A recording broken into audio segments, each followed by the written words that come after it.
Good evening, everybody. And before I welcome our speakers, although this is a universal welcome to everybody, I just want to go through very quick housekeeping. In the event of any crisis, the emergency doors are to my right over there. You can see a chink, or at the back where you came in. But the important thing is that if there were to be any emergency, which has never ever happened in 24 years of running festivals at Charleston, but nevertheless, that a member of staff would identify himself or herself, will give guidance and directions. Please follow the guidance of the member of staff. And very importantly, could you please, if you haven't already done so, switch your mobiles off, including people on the platform.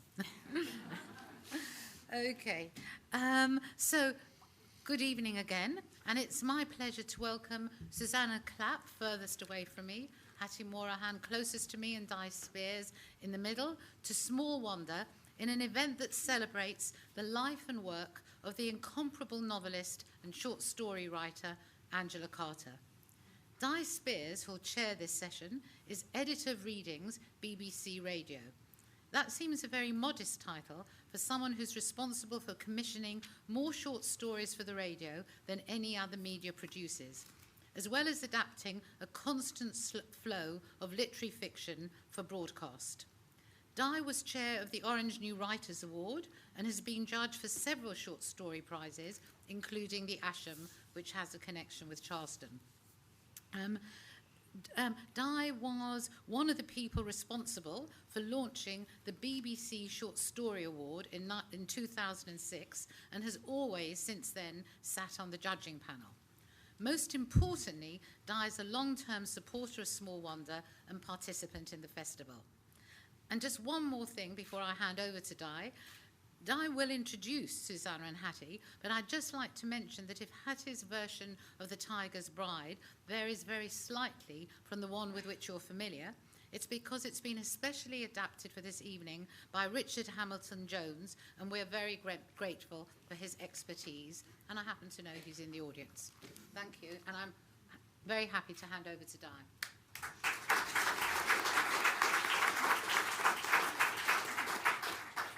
Well, thank you, and it's lovely to be back. I worked out this was my 6th time at Small Wonder, so it's lovely to be here, and it feels like home, really, coming back here.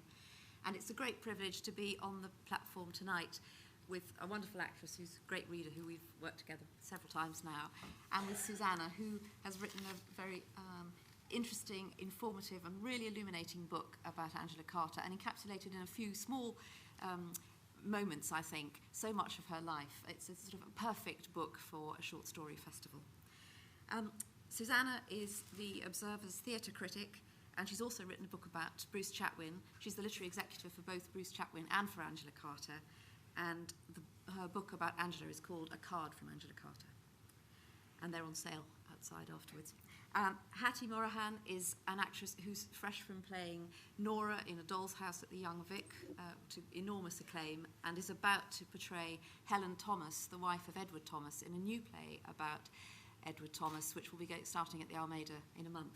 It's in rehearsal at the moment. What we'll do is I'm going to talk to Susannah first about Angela's life and her work, and then Hattie will read from The Tiger's Bride. Susannah, I mentioned this is a book based around the postcards that Angela sent you over a period of about 12 years. So very appropriate for here, because these are small missives, but they tell a much bigger story than perhaps the number of words allotted to them. And I thought we should really just start with why the postcards triggered you to write this book. Well, I think postcards interest me very much because they always tell more than one story. I mean, there's the image and there's the message on the back. And sometimes these complement each other, sometimes they contradict each other. And importantly, from a biographical point of view, the history of postcards, it's quite difficult to recover the impetus behind those messages in years to come. 20 years later, nobody will know, probably, that an image was chosen because either consciously the sender knew that it referred to a conversation they had with the person they were sending it to, or something that they shared together. And of course, there's much less biographical information on a postcard. Often no salutation, often no address. So they're sort of rather mysterious. And they seem to me very compact and very Angela-like, because they're almost like emblems. And this was a writer who was very influenced by medieval literature, which she, to some people's surprise, studied at university. It was her special subject. And she was very interested in the idea of emblematic material. Now, that's the high-flown explanation, which is a true explanation. But there's a more pragmatic explanation, which is they were what I had. I am her literary executor. We met when I was helping to set up the London Review of Books. And I, after her death, went round her house in Clapham, went round her study in Clapham for the first time. I knew the house quite well. I'd been there many times. I'd sat in the kitchen and the sitting room downstairs, which was, for anybody who knows Angela's work, redolent with her spirit and her style.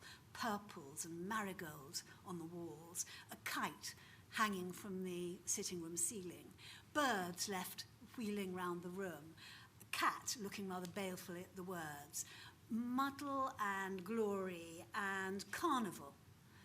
The study, which I'd never been to, was completely different, cranial, not carnival, a sober, more 50s style, a little plain wooden desk looking out over the window in Clapham, and a filing cabinet stuffed with often scripts that hadn't been produced, and drafts of her work. Of course, I hoped I was going to find a missing novel or a batch of short stories, and of course I found nothing of that kind. I did find some unproduced works, which have been collected in her collected works, but it made me think about what I myself had. I went back and I found something which is now on my mantelpiece, a little mechanical doll, one of those wind-up Russian dolls, tin, that goes scudding across the room when you turn the key. Very Angela-like, very Russian, little pink cheeks, painted frock and so on. And I found these cards. I mean, I had some letters, but they were almost falling apart. These cards seemed to me to catch Angela. They were on the wing, apparently sent spontaneously without much thought.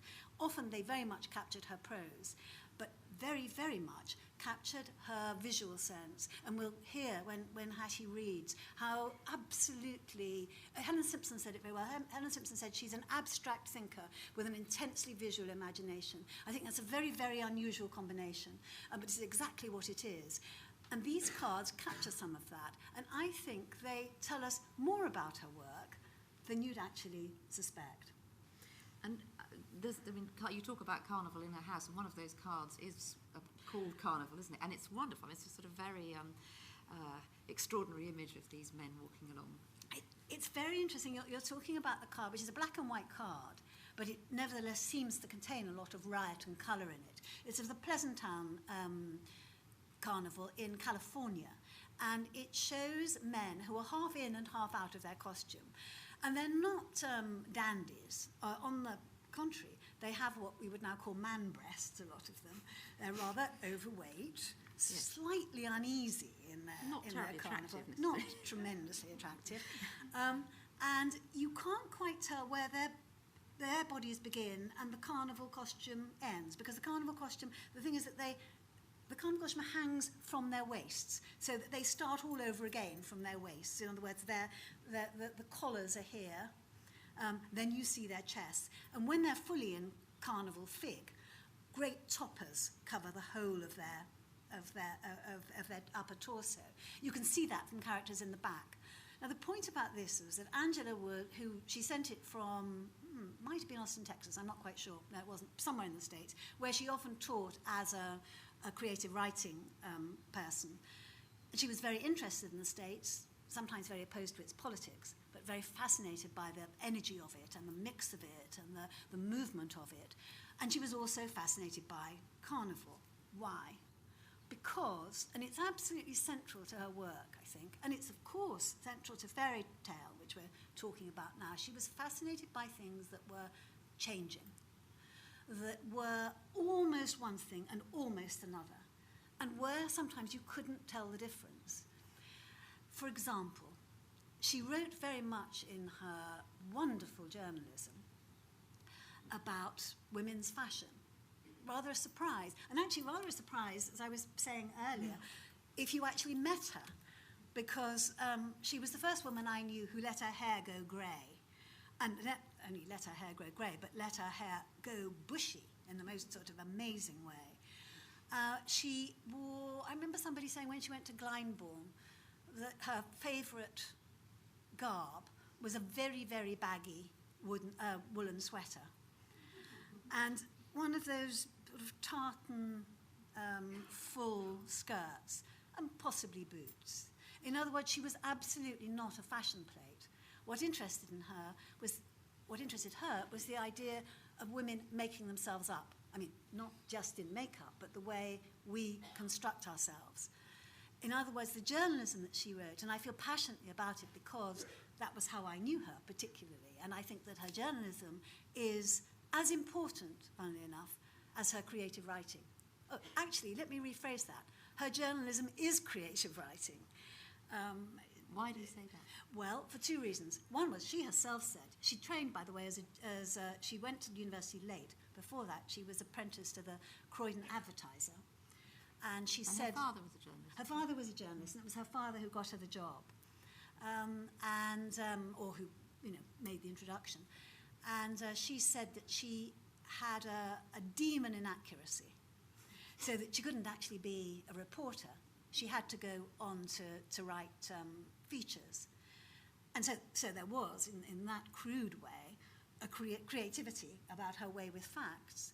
But I also think that she wrote so empoweringly when she wrote about clothes, about makeup, about places, about books, about almost anything that one could mention. And her range was enormous. I mean, she was the only person when I was on the London Review whom you could absolutely confidently say, well, it's Colette, or it's Louise Brooks, or it's the ANC, or it's food, which we'll perhaps come to in a minute, or it's Herman Melville, or, huge range. We'll give it to Angela. She could do anything. Freudianism, fantastically funny attack.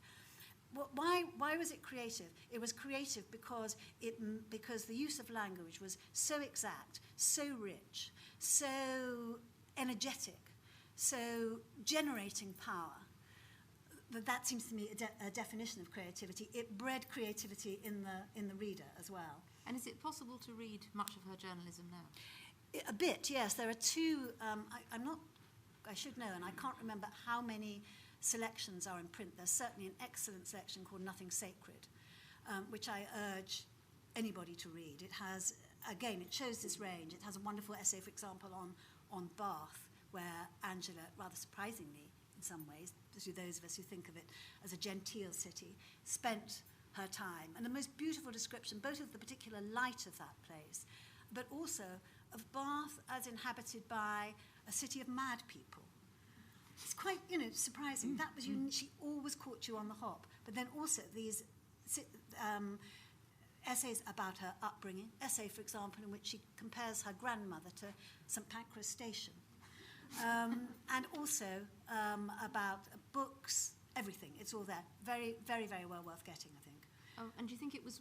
And one of the reasons, she's a superlative short story writer and she crams an incredible amount into a short story. Is that partly a journalist's training, do you think? Or did they go hand in hand? Did she...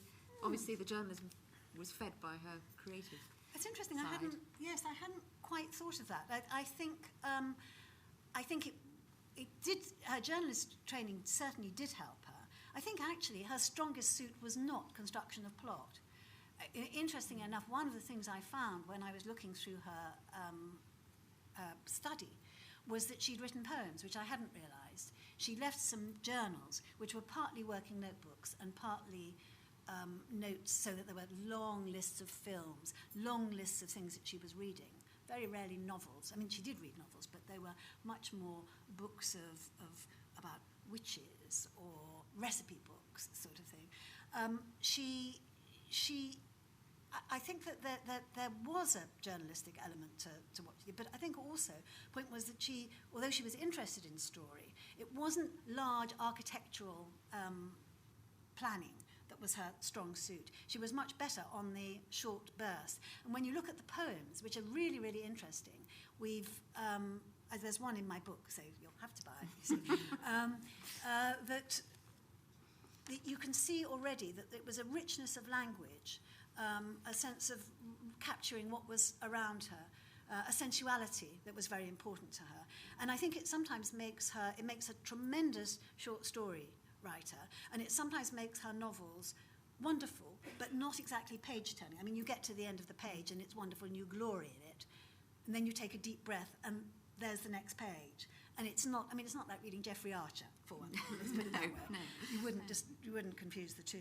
No, and I think a lot of people think her short stories will be the literary work that lasts, that The Bloody Chamber will be the book that is the most remembered. Well, I mean, there are good reasons for perhaps supposing that, and we might even say a bit more about that later, but I think it become apparent when Hattie reads. The reason for thinking that it's tremendously important is quite simple. They were revolutionary. She didn't produce variations on fairy tale. She took the elements of fairy tale and created new stories from them. And she made us look, I think, completely anew at the stories that we pipe into our innocent children's ears late at night. She showed that they were frightening, violent, that they constrained people, particularly women. But she would argue, as I think any good feminist would, that if you constrain women, you constrain men as well. She wasn't doctrinaire and ridiculous about it.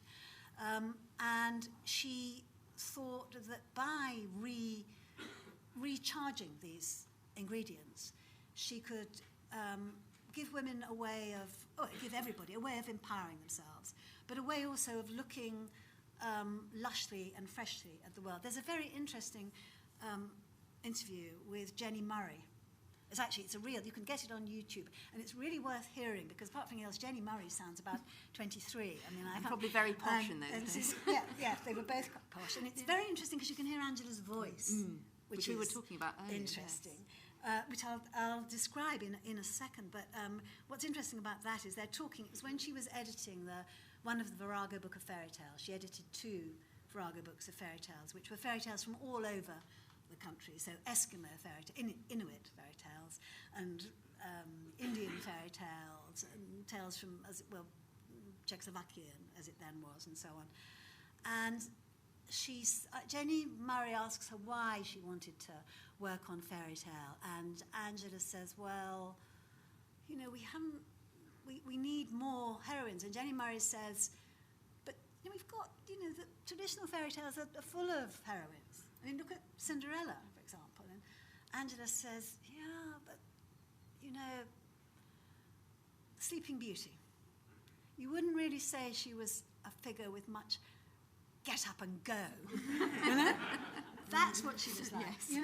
And that's what she remade. The funny thing about her voice, and it's really interesting for anyone who has read her work, because it's so surprising, is that here is one of the most gutsy, frank, I think fearless, really, really fearless writers of the 20th century.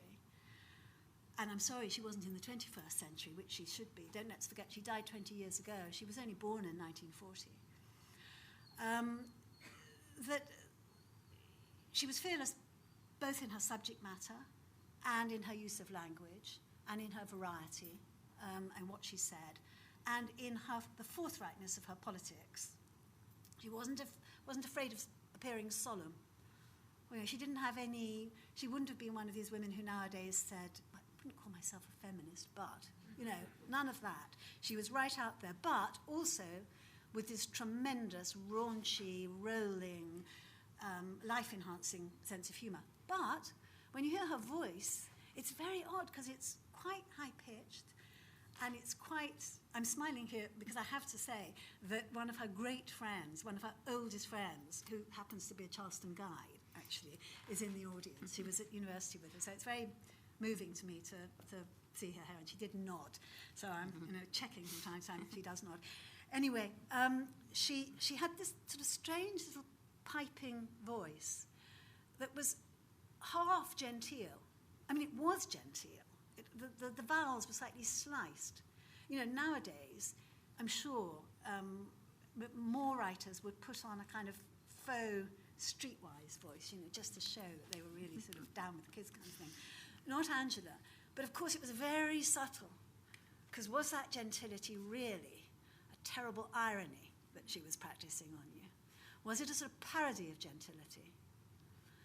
And I sort of think it was both, because what she always was contradictions. I mean, this is why the postcard is so interesting. I was going to say, there's a very interesting postcard from Australia, isn't there, of an it's an Edwardian scene on an Australian beach with a mother and the child, the boy, and of course she had a son, didn't she? Alexander has a son.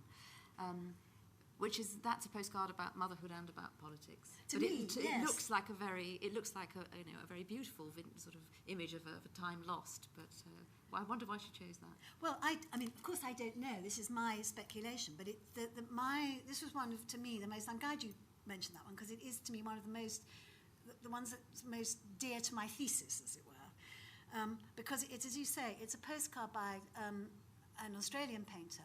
Very traditional Edwardian postcard of a young mother in a long white voile dress on a beach.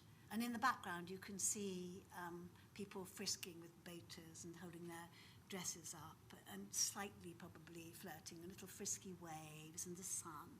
And she's toweling down a child, and you can see the child's little bottom and cheek just glowing with the sun. And it's an idyll. Now, this was written soon after Angela, she was a late mother. She was 42 when she had her son, I think. And which then, of course, was even more unusual than perhaps now. And I like to see that. I think that she was drawn to that card because she was a very, very doting mother. She said, "Oh, Alexander took us by surprise." And of course, in some sense, that can't entirely be true. But I think that her great love for him did take her by surprise and actually overwhelmed her. And it was very wonderful to see her together with him. And so I think that her card, that she was drawn to that card because of that, and also because she was interested in that period. This is what I mean about unpacking postcards. Sometimes it's not really evident why somebody would send an image, but if you happen to know, you can work it out. But they're very eclectic, aren't they? I mean, there's a Texan chili, there's a Texan chili one, which couldn't be more different. Exactly, and what I would just say about, just to finish the Edwardian one, is that on the back of it, this is what I mean by the contradiction, is her, I see this as a card of two utopias. One is the utopia of domestic life, of love, maternal love, and love with your family. On the other side is Angela's other side, which is her love of socialistic utopia. And she says, some of these cards say very little, by the way, but some of them say quite a lot. And she says, my theory at the moment is that Australia is the history of the British working class on a hugely magnified scale. In other words, I can't remember exactly what she says, but she says something like, the despised and the rejected go out there, and then in 2 generations' time, with a few exceptions, and she mentions somebody, but I have not said that person's name, they turn out to be tall, incredibly good-looking, and Republican. And what I love about that is it's the intimacy on one side, and the softness, and the outspokenness, and the grand scale on the other. But, as you say, there is his other card, which I'm very fond because it relates to journalism. So I know that it was meant for, well, obviously it was meant for me, which is a card of Texan chili. And it's an absolutely terrifying card because, I mean, in a mild way, of a recipe for Texan chili with this terrible cauldron of very, very bright red meat with sort of blue steam coming off it and beans beside it. It looks really absolutely like the sort of thing you never want to meet.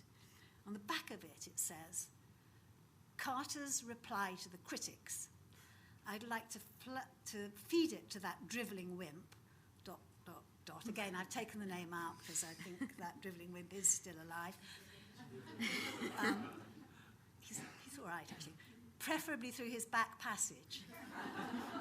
That's very Angela-like. And the point about that was that it was a response to some ferocious letters which had been written about a review she wrote for us on the London Review, which was an attack on foodies who were just coming into their own.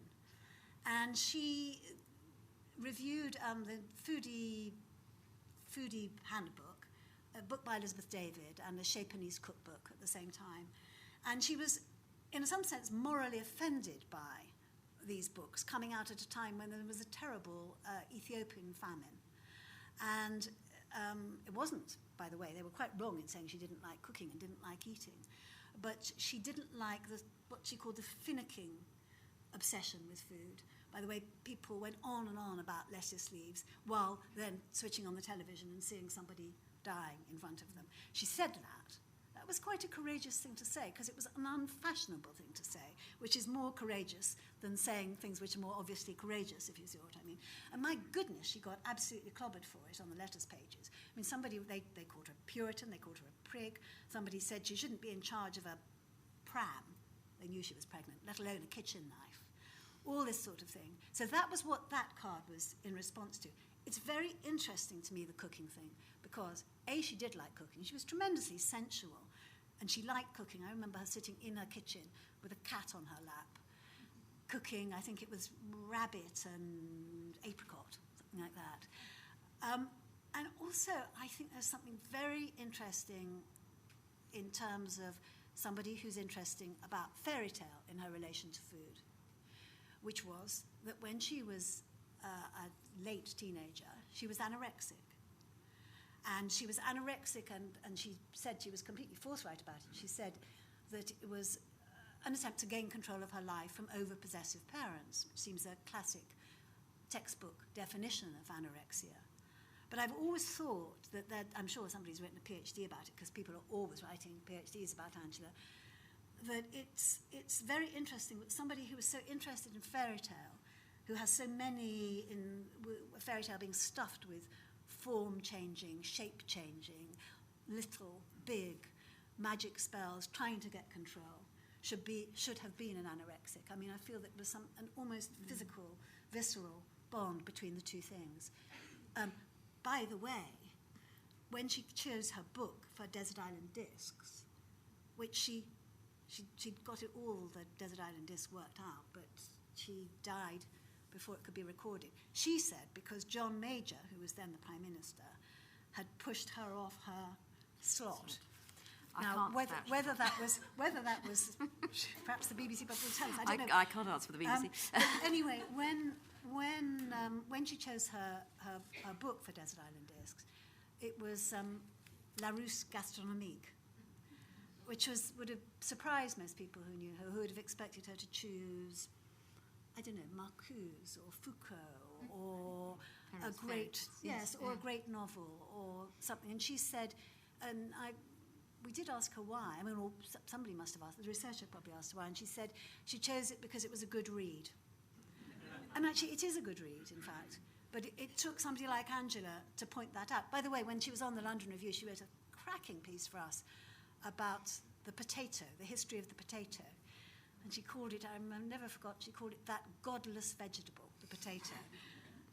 It's just so wonderful. Anyway. We must move on, I think, to the Tiger's Bride now. But it is worth saying her whole memorial service was structured, wasn't it, around Desert Island Discs, or what she had chosen for it. And by the way, if you unfortunately there isn't actually a card, but I slightly cheated in my book, and we used the end papers the introduction to the memorial service, which was designed by her great friend Corinna Sargood, who illustrated her books of fairy tales, and they are very wonderful, and they do reveal what her luxury was, which was rather a surprise. Not a tiger. No. I wanted to ask you one question about particularly her obsession, I think, or her interest in one fairy tale, which is Beauty and the Beast, which really she rewrote in 4 different forms, including the story that we're about to hear. And I wondered why she kept... I mean, do you think that is also to do with transformation, Beauty and the Beast? It's all certainly about the power relationship with parents, isn't it? And power with a controlling or a hapless father, but the father figure within that relationship. Yes, you're right. I think it is. I think it is transformation partly. I mean, this is the Tiger's Bride, which Hattie's going to read. It is it talks to another story called The Courtship of Mr. Lion in this, and in both stories end with a transformation. I mustn't say what this one is, but in the other, the Beast. It was a sort of reworking of Beauty and the Beast. Ends with the beast being changed in some way. So I think it's partly that. She was very interested in sex, and she wrote about it very freely. And this has a lot to do with that. Of course, she was one of the early books published by Virago, which was founded by her great friend Carmen Khalil, was The Sardian Woman, which was written by Angela, which was about her interest in de Sade, and what his fantasies about women told us about women and women's complicity with them. So that was very important. I think that, in a way, all those things make it sound much more abstract and dogmatic and theoretical than it really is, because what it is also about, when we were talking about that carnival card, about something where you don't quite know whether it's flesh or fabric. You don't quite know, she talked about this in architecture as well, whether something's marble or a pastiche. And you sometimes don't know, like her voice, was it real or was it ironic? And you often didn't know that. And this is the same with her prose. Is it taking something off, or is it actually the thing itself? What it certainly is absolutely lush and gorgeous, and to do with stripping away layers, both in a sort of metaphorical and a physical sense, so that you get to a truth beneath the surface, while not forgetting that the surface itself is also a kind of truth. I mean, that's what she was so brilliant about, putting all these things together and making you feel all these things simultaneously. And I think that's a perfect note on which to listen to the story. So a slightly shortened, but not very much shortened, version of The Tiger's Bride. Thank you, Hattie. Thank you.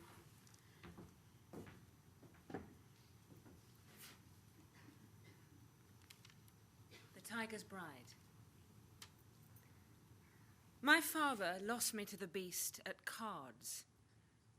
There's a special madness strikes travellers from the north when they reach the lovely land where the lemon trees grow.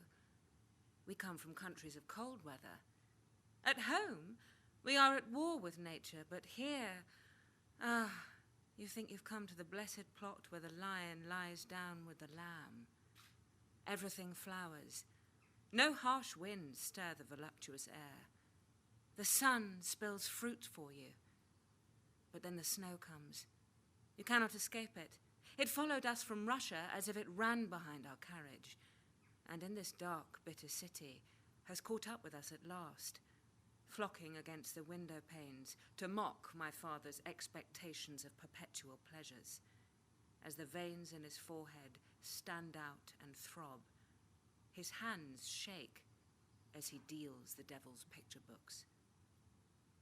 The candles dropped hot, acrid gouts of wax on my bare shoulders.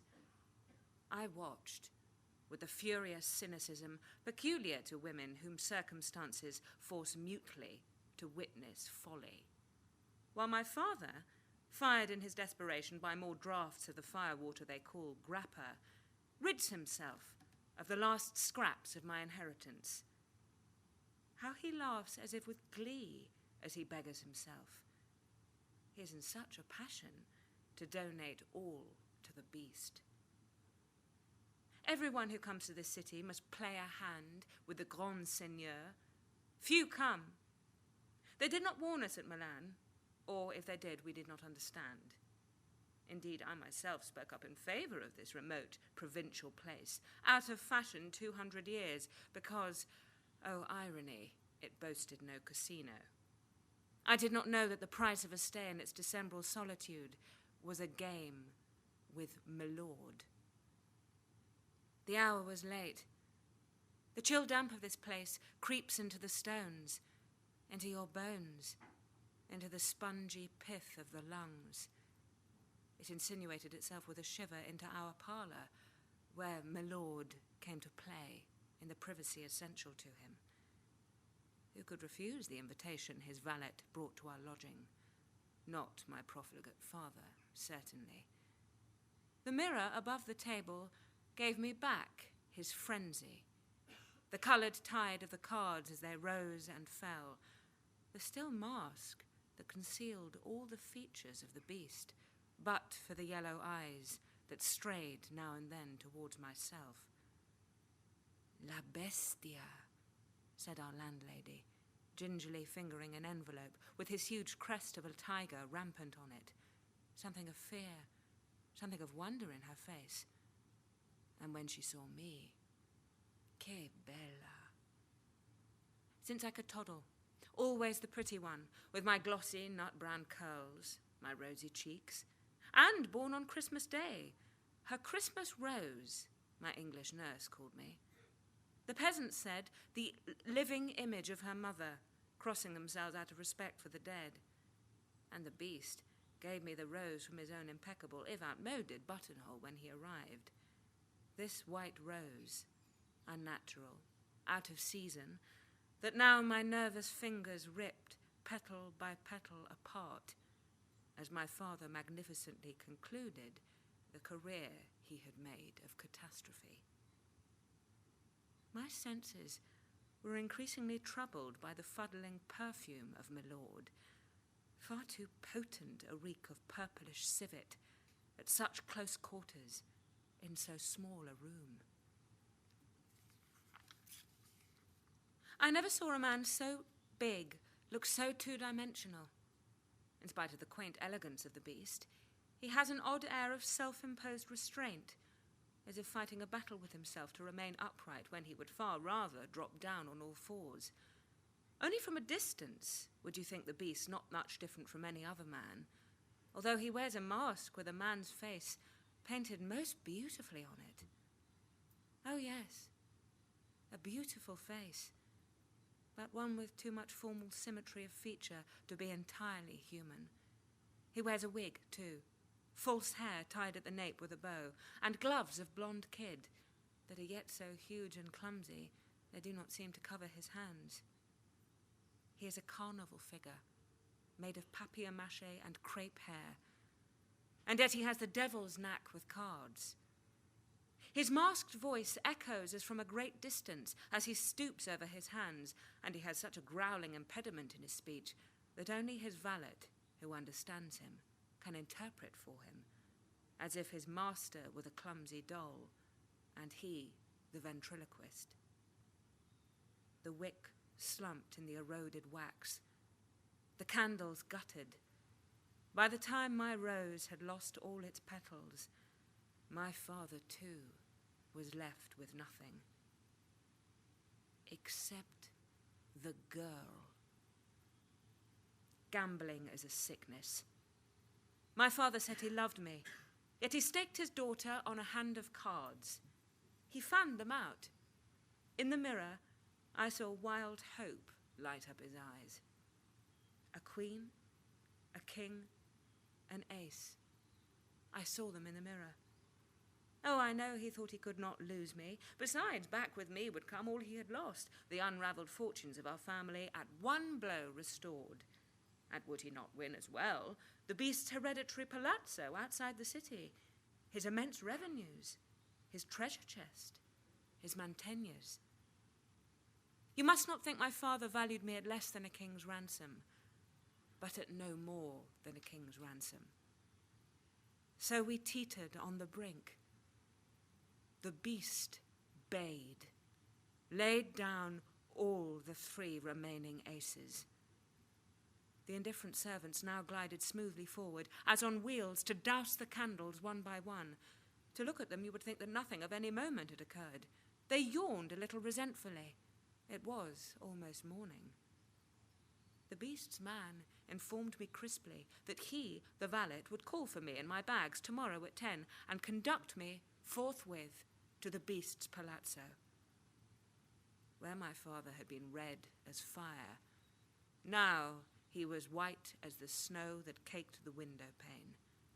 His eyes swam. Soon he would cry. I have lost my pearl beyond price. At that, the beast made a sudden, dreadful noise. The quick valet interpreted unblinkingly.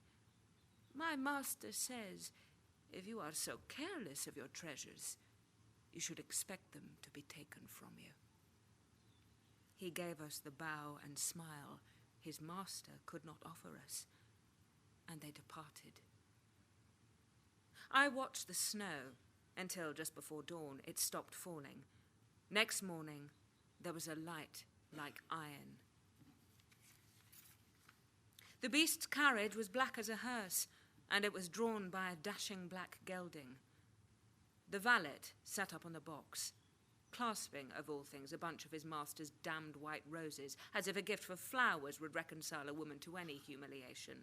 He sprang down with a preternatural agility to place them ceremoniously in my reluctant hand. My tear-beslobbered father wants a rose to show that I forgive him. When I break off a stem, I prick my finger, and so he gets his rose all smeared with blood. The valet crouched at my feet to tuck the rugs about me with a strange, unflattering obsequiousness. I drew the curtains to conceal the sight of my father's farewell.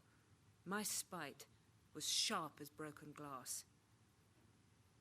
Lost to the beast. And what, I wondered, might be the exact nature of his beastliness.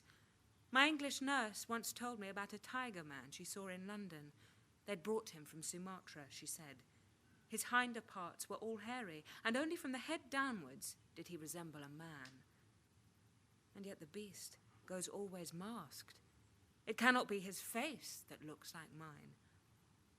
But the tiger man, in spite of his hairiness, could take a glass of ale in his hand like a good Christian and drink it down. But if this young lady was not a good little girl and did not eat her boiled beetroot, then the tiger man would put on his big black travelling cloak, lined with fur, just like your daddy's, and hire the Earl King's galloper of wind, and ride through the night straight to the nursery and, yes, my beauty, gobble you up. How I'd squeal in delighted terror, half believing her, half knowing that she teased me. We had left the city far behind us, and were now traversing a wide, flat dish of snow. Mist diminished the horizon, brought down the sky until it seemed no more than a few inches above us. As far as the eye could see, not one thing living. The mist lifted to reveal before me an acreage of half-derelict facades of sheer red brick, the vast man-trap, the megalomaniac citadel of his palazzo. It was a world in itself, but a dead one, a burned-out planet.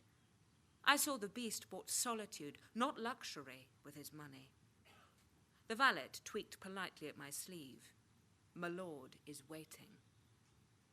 Gaping door and broken windows let the wind in everywhere. We mounted one staircase after another, our feet clopping on the marble.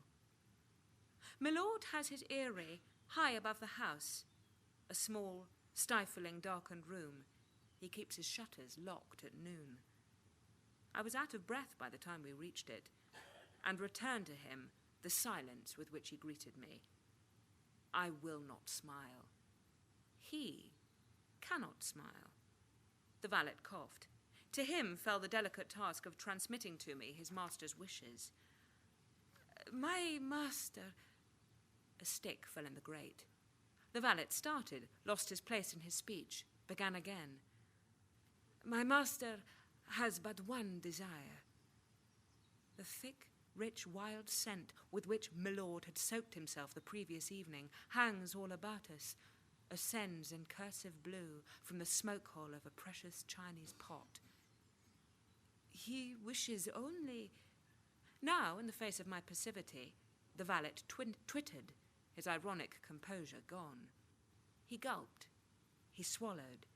At last contrived to unleash an unpunctuated flood. My master's sole desire is to see the pretty young lady unclothed, nude, without her dress, and that only for the one time, after which she will be returned to her father undamaged, with banker's orders for the sum which he has lost to my master at cards, and also a number of fine presents, such as fur, jewels, and horses. I remained standing. During this interview, my eyes were level with those inside the mask that now evaded mine, as if, to his credit, he was ashamed of his own request. Desnuda.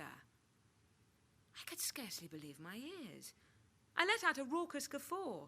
No young lady laughs like that, my old nurse used to remonstrate. But I did. And do. I made my reply in as exquisite a Tuscan as I could muster. You may put me in a windowless room, sir, and I promise you I will pull my skirt up to my waist, ready for you. But there must be a sheet over my face to hide it.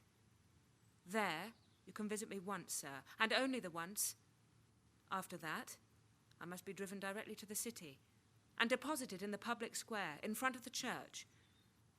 If you wish to give me money, then I should be pleased to receive it. But you should give me only the same amount of money that you would give to any other woman in such circumstances. How pleased I was to see I struck the beast to the heart, for after a baker's dozen heartbeats, one single tear swelled, glittering at the corner of the masked eye. A tear, I hoped, of shame.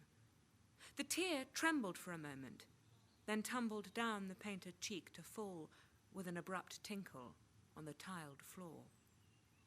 The valet, ticking and clucking to himself, hastily ushered me out of the room. A cell had been prepared for me, windowless, airless, lightless, in the viscera of the palace. The valet lit a lamp for me. What was he doing in my bedroom, this jigging caricature of a man? Was he to be my warder? Am I in such reduced circumstances that I may not have a lady's maid? As if in reply to my unspoken demand, the valet clapped his hands. To assuage your loneliness, madam. A knocking and clattering behind the door of the cupboard, and out glides a soubrette from an operetta, with glossy, nut-brown curls, rosy cheeks, blue, rolling eyes. It takes me a moment to recognize her.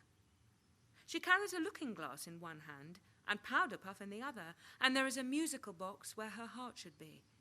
She tinkles as she rolls towards me on her tiny wheels. Nothing human lives here, said the valet. My maid halted, bowed. From a split seam at the side of her bodice protrudes the handle of a key. She is a marvelous machine. Click, click. She raises her arm and busily dusts my cheek with pink powdered chalk that makes me cough, then thrusts towards me her little mirror. I saw within it not my own face, but that of my father. What, you self-deluding fool, are you crying still? And drunk, too. He tossed back his grappa and hurled the tumbler away. Then I saw myself, haggard from a sleepless night, pale enough to need my maid's supply of rouge. I heard the key turn in the heavy door, and the valet's footsteps patter down the stone passage. Time passed, but I do not know how much. Then the valet woke me with rolls and honey. I gestured the tray away, but he set it down firmly beside the lamp and took from it a little shagreen box, which he offered to me. I turned away my head. Oh, my lady! Such hurt, cracked his high-pitched voice. He dexterously unfastened the gold clasp. On a bed of crimson velvet lay a single diamond earring, perfect as a tear. I snapped the box shut and tossed it into a corner. Very well, said the valet, put out, and indicated it was time for me to visit my host again. You would not think the beast had budged an inch since I last saw him. He sat in his huge chair, with his hand in his sleeves, and the heavy air never moved. The incense rose from the pot. The same fire burned. Take off my clothes for you, like a ballet girl. Is that all you want of me? the sight of a young lady's skin that no man has seen before, stammered the valet. I wish I'd rolled in the hay with every lad on my father's farm to disqualify myself from this humiliating bargain. That he should want so little was the reason why I could not give it. I did not need to speak for the beast to understand me. A tear came from his other eye, and then he moved. He buried his cardboard carnival head in, I would say, his arms. He withdrew his, I might say, hands from his sleeves, and I saw his furred pads, his excoriating claws. The dropped tear caught on his fur and shone, and in my room for hours I heard those paws pad back and forth outside my door. When the valet arrived again with his silver salver, I had a pair of diamond earrings of the finest water in the world. I threw the other into the corner where the first one lay. The valet twittered with aggrieved regret. My master, he say, invite the young lady to go riding. He clapped his hands, and my maidservant clicked and jangled into the imitation of life. She rolled towards the cupboard and reached inside it to fetch out my riding habit. Of all things, my very own riding habit that I'd left behind in Petersburg. Our horses, saddled and bridled, beasts in bondage, were waiting for us. Cold that morning, yet dazzling with the sharp winter sunlight that wounds the retina. A profound sense of strangeness slowly began to possess me. I knew my two companions were not in any way as other men, the simian retainer and the master for whom he spoke. I knew they lived according to a different logic than I had done, until my father abandoned me to the wild beasts by his human carelessness. I was a young girl, a virgin, and therefore men denied me rationality, just as they had denied it to all those who were not exactly like themselves in all their unreason.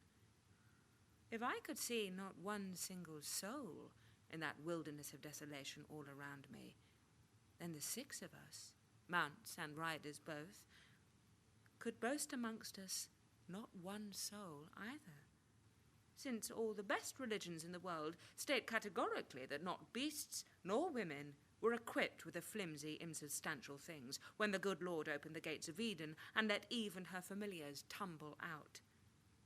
Understand, then, that though I would not say I privately engaged in metaphysical speculation as we rode through the reedy approaches to the river, I certainly meditated on the nature of my own state, how I had been bought and sold, passed from hand to hand. That clockwork girl who powdered my cheeks for me, had I not been allotted only the same kind of imitative life amongst men that the doll-maker had given her? We came to the bank of the river that was so wide we could not see across it, so still with winter that it scarcely seemed to flow. The horses lowered their heads to drink. The valet cleared his throat. If you will not let him see you without your clothes, I involuntarily shook my head. You must then prepare yourself for the sight of my master, naked. The river broke on the pebbles with a diminishing sigh. My composure deserted me. All at once I was on the brink of panic. I did not think that I could bear the sight of him, whatever he was. You, said the valet, must. When I saw how scared he was, I might refuse. I nodded. The reed bowed down in a sudden snarl of wind that brought with it a gust of the heavy odour of his disguise. The valet held out his master's cloak to screen him from me as he removed the mask. The horses stirred. The tiger will never lie down with the lamb. He acknowledges no pact that is not reciprocal. The lamb must learn to run with the tigers. A great, feline, tawny shape, whose pelt was barred with a savage geometry of bars, the colour of burned wood. His domed, heavy head, so terrible he must hide it.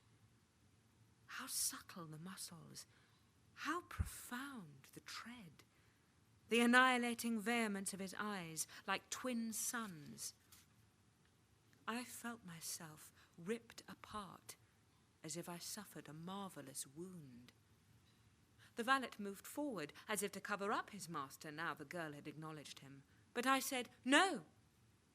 The tiger sat still as a heraldic beast in the pact he had made with his own ferocity to do me no harm. He was far larger than I could have imagined. Nothing about him reminded me of humanity. I, therefore, shivering, now unfastened my jacket to show him I would do him no harm. I showed his grave silence, my white skin, my red nipples, and the horses turned their heads to watch me also, as if they too were courteously curious as to the fleshy nature of women. Then the beast lowered his massive head. "Enough," said the valet with a gesture. The wind died down. All was still again.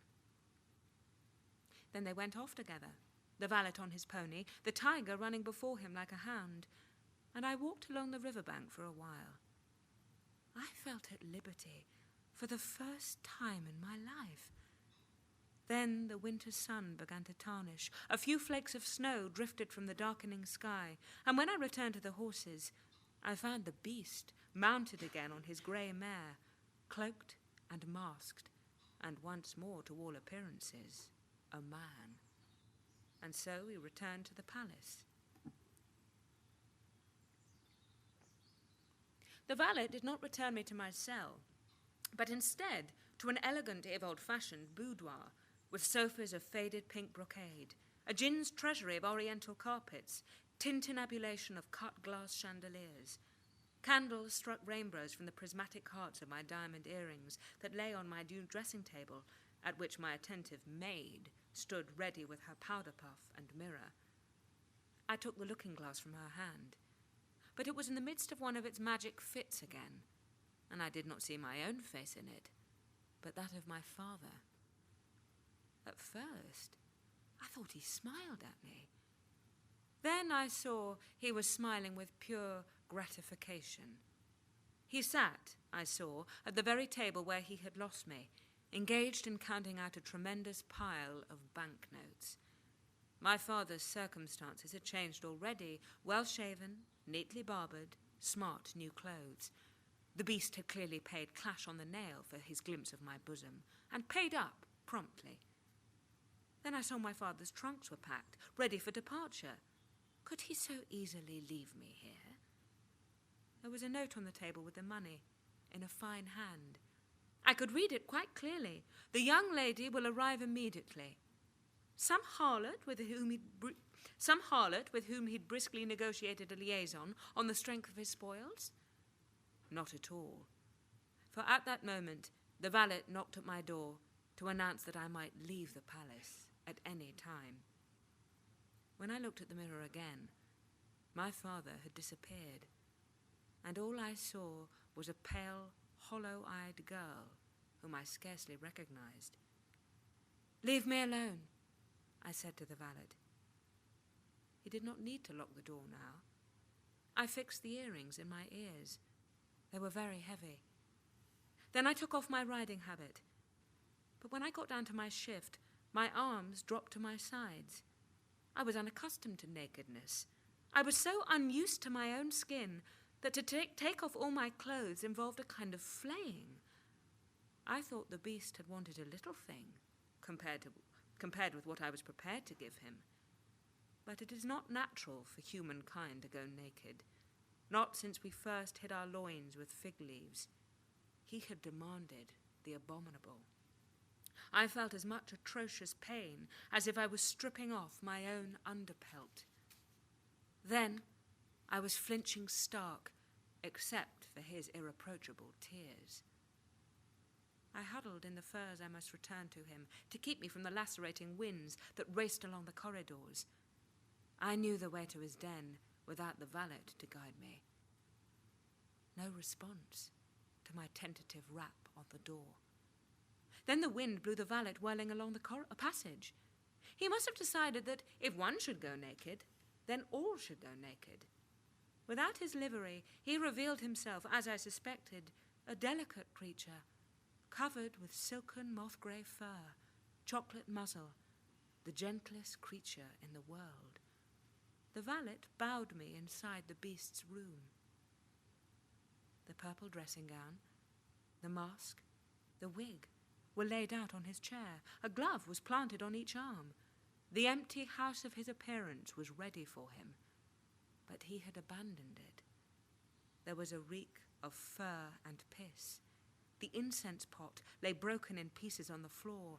A candle stuck by its own grease to the mantelpiece lit 2 narrow flames in the pupils of the tiger's eyes. He was pacing backwards and forwards, the tip of his heavy tail twitching as he paced out the length and breadth of his imprisonment between gnawed and bloody bones. He will gobble you up. Nursery fears made flesh and sinew, earliest and most archaic of fears, fears of devourment, the beast and his carnivorous bed of bone, and I, white, shaking, raw, approaching him as if offering in myself the key to a peaceable kingdom in which his appetite need not be my extinction. He went as still as stone. He was far more frightened of me than I was of him. I squatted on the wet straw and stretched out my hand. I was now within the field of force of his golden eyes. He snuffled the air as if to smell my fear. He could not. Slowly, he began to drag his gleaming, heavy weight across the floor towards me. A tremendous throbbing, as of the engine that makes the earth turn, filled the little room. He had begun to purr. The sweet thunder of this purr shook the old walls, made the shutters batter the window until they burst apart, and let in the white light of the snowy moon. Tiles came crashing down from the roof. I heard them fall into the courtyard far below. The reverberations of his purring rocked the foundations of the house. The walls began to dance. I thought, it will all fall. Everything will disintegrate. He dragged himself closer and closer to me until I felt the harsh velvet of his head against my hand. Then a tongue, abrasive as sandpaper. He will lick the skin off me.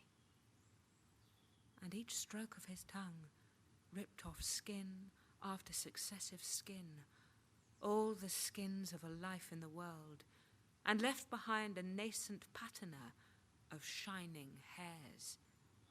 My earrings turned back to water and trickled down my shoulders.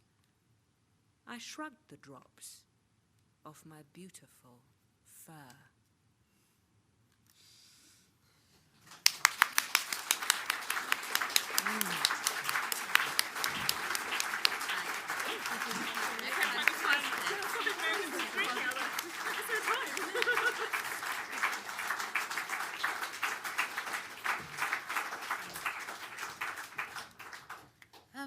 Well, I just wanted to thank everyone on the platform for an absolutely marvellous experience.